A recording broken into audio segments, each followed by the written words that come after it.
It's been said that achieving a little success sometimes can keep you from achieving a lot of success. So how do you get employees to see the untapped greatness in themselves? What's more, how can you get them to pursue that greatness? For these answers, we turn to John Hersey. As a business consultant, John Hersey has used his ideas to help some of the world's leading companies unlock greater employee performance. He's also shared his views in the popular book, Contagious Leadership. Let's listen as John Hersey talks about how to help employees be their best. How to help employees be their best. This is what we all want to do, isn't it? It's what our jobs are, isn't it? Yes. At the end of the day, in our efforts to get every bit out of every single employee or every single system, sometimes we overlook the simple. Don't we? We overlook exploring tools that are either inexpensive or more simplified, less complicated. The tool we're going to talk about in this session is looking to greatness. Looking to greatness, the habit of emphasizing individual strengths. So let's begin by looking back at our childhood. All of us individually. No tears now. From childhood through, let's say, high school, ask yourself, which happened more often? Did our parents, our teachers, our trusted advisors in school, did they focus on our weaknesses? Or did they nurture our strengths more often? Weaknesses. We learned that, didn't we? I mean, we were told to be careful the way we color. Make sure it's in certain rules, in certain boxes, in the blocks. Don't color outside the lines. We were told how to play, what we were doing wrong. And we brought this with us into business. A focus, not so much in what people were doing well, but what people were doing poorly.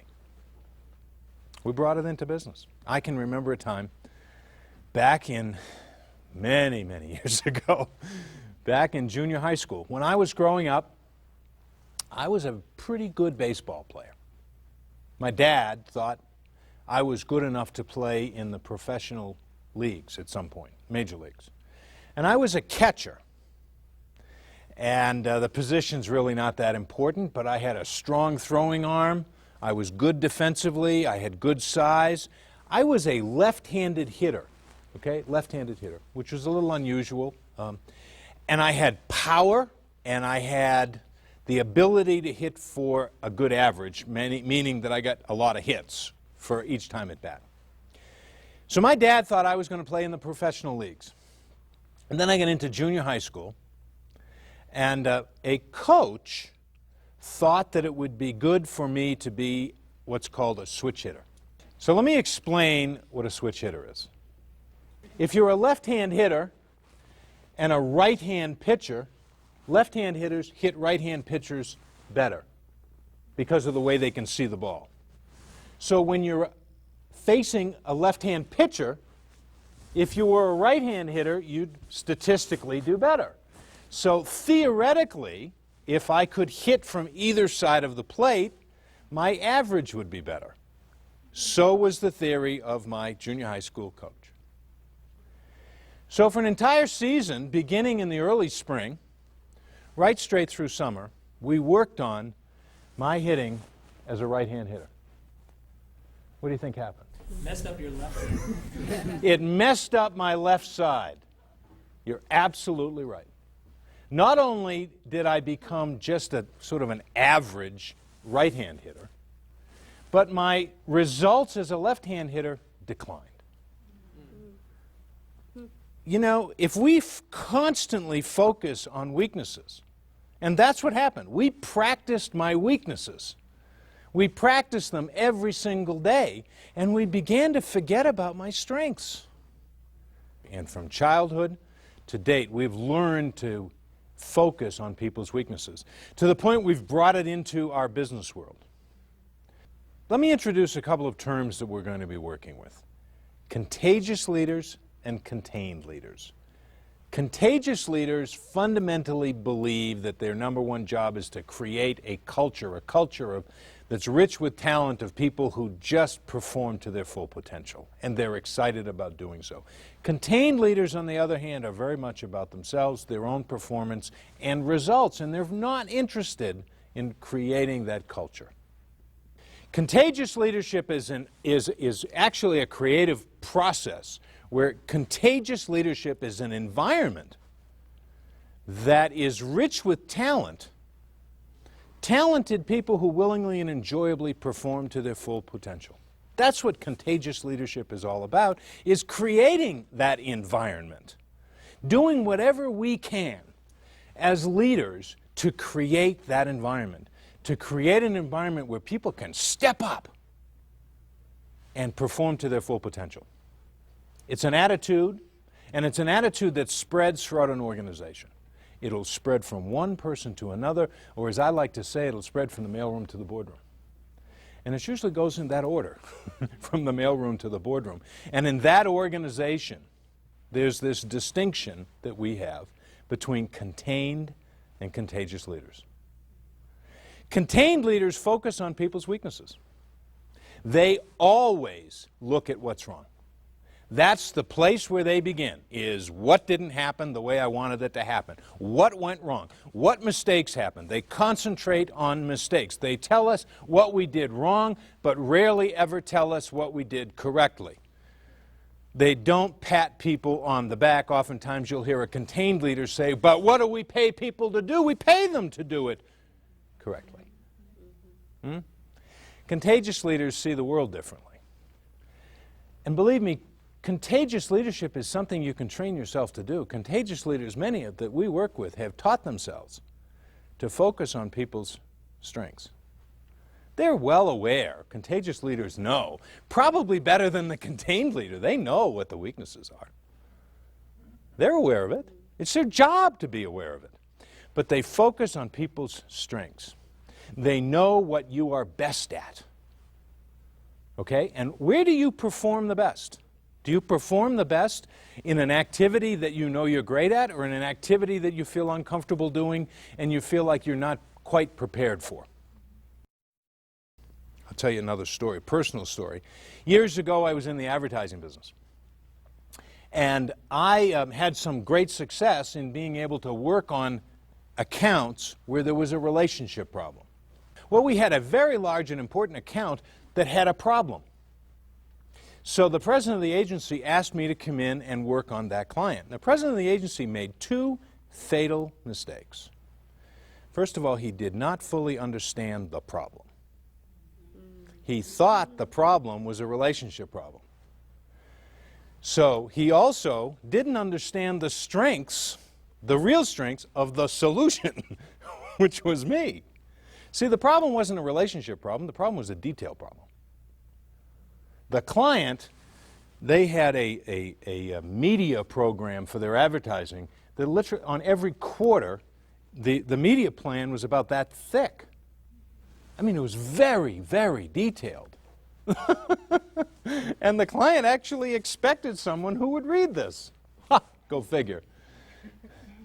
I am not a detail person. I'm a relationship person. I go in and work out relationship issues. The client expected me to know what was on page 247 of that media plan. They didn't get it. So a detail problem became a relationship problem. Do you see what I'm saying? The CEO made two fatal flaws. He did not understand what the client was looking for, but more importantly, he didn't understand my strengths. I can want to be a good engineer from now until doomsday. It's never going to happen. It just won't happen. Employees want to work with people who sort of understand their strengths. There's a downside to this whole weakness thing. Employees really want to work with contagious leaders. They don't want to work with contained leaders. They resent the fact, employees will resent the fact that you're constantly looking over their shoulder, telling them what's wrong. And, you know, oftentimes we chalk it up and we make an excuse for it by saying, well, I'm a type A.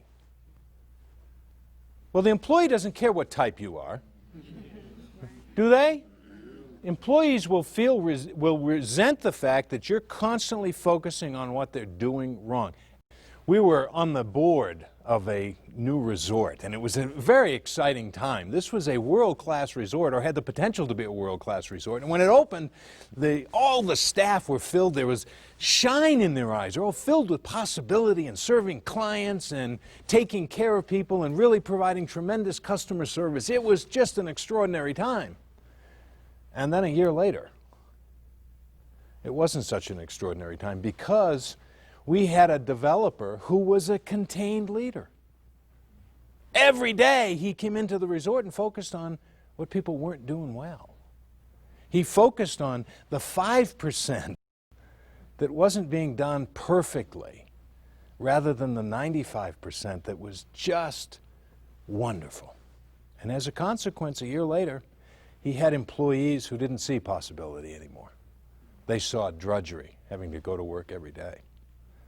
The benefits, on the other hand, of looking to people's greatness are increased confidence.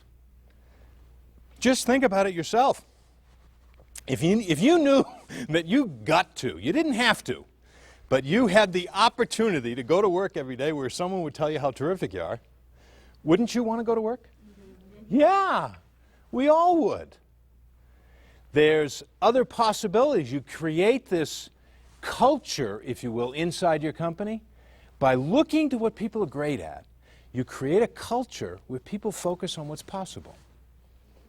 See, if you look at what's wrong, they look at what's wrong.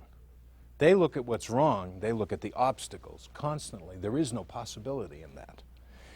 So there is more innovation and creativity. If I keep telling you how terrific you are, aren't you more likely to be think more creatively, to offer more suggestions? It reduces conflicts.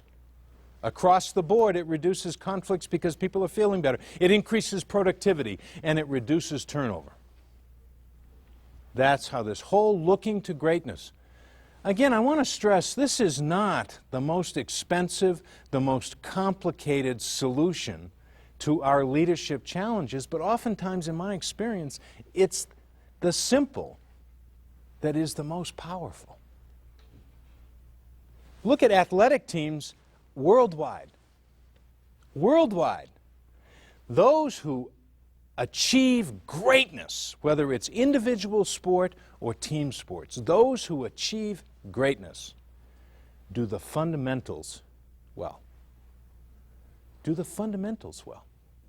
There was a college basketball coach in the United States named John Wooden. He coached at UCLA. And during a period of time, I wish I could actually remember the statistics, but they won at one point 80 basketball games in a row without a loss. They won, I believe it was 15 or so national championships here in the United States among all the college teams. And he had incredible superstars, players who went on to just extraordinary levels of success as professional basketball players. And ask each one of those superstars what they were forced to look at in college on the basketball court every afternoon at practice, and they would say fundamentals. How did we pass? How did we shoot? How did we defend? How did we do the basics well? And that's what contagious leadership is all about. That's what looking to greatness is. So how do we develop this habit? How do we practice this habit of looking to greatness when, and using some guidelines when we're practicing the habit of looking to greatness? First of all, you need to identify each person's strengths. Now think about this. This is not an easy challenge. I'm not talking about identifying just their technical skills. Are they a good programmer or not? But identify their behavioral strengths. Think about this one. And if you have to use any kind of assessment tools, we encourage you to do that. But if you have a culture, for example, inside of your company that is very disciplined, very steady, very dependable, very reliable, and very detailed. And you hire someone who has the technical qualifications to do the job, but in fact, they're not disciplined, steady, reliable, and detailed. They're aggressive, they're fast-paced, and they just want to kind of go like heck and get it done. Okay? Culturally, they're not going to fit your organization very well at all. Our job is to get to know people's strengths, however it is that we need to get to know their strengths. Their technical strengths, their behavioral strengths as well. We need to get to know those strengths. Oftentimes, it's as simple as asking them. Now, you can use various assessment tools. There's lots of them available. But sit down and ask someone what their strengths are. Not your skills. What are your strengths? What makes you stand out? Ask somebody, and they'll tell you. Step 2, refer to those strengths whenever possible. For example, you might say in a meeting, let's make sure we get Tony on this team. She's a great project manager. Well, make it your business to know that Tony's a great project manager, and then you can bring in those people's strengths. So the step 2 is make a habit of referring to people's strengths as often as possible. Step 3 is hold people accountable for their strengths. Contagious leaders not only identify people's strengths, but they hold them accountable for those strengths. You know, there's that whole notion about making people be great, taking a stand for their greatness. They don't let people off the hook. Contagious leaders don't let people off the hook. They set very high standards, and they say to you, I expect, Susan, that you're going to meet these standards because you're great. And I know you can do it. And I believe in you. And when people know that you believe in them and you take a stand for them, big things begin to happen. Okay, so let's recap what we've learned today. There are 3 steps we learned to practice this strategy of looking to greatness. The first step is make sure we know what people's strengths are. Take it upon ourselves to be responsible for really getting to know our people well, whether that's through assessment tools, through observation, or simply by asking them what we think they're great at. They'll tell us if we just ask them what we think they're great at. The second thing we want to do is refer to those strengths as often as we possibly can. We can't tell people how terrific they are enough. And finally, hold them accountable. If I'm going to tell you, or if you're going to tell me how terrific I can be, then hold me to that standard.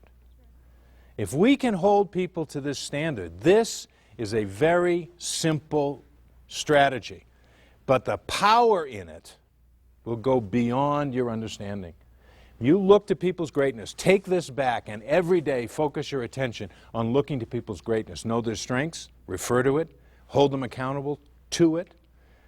Your performance as a department, as a company, your productivity, your results will skyrocket, and your people will be the best that they can be.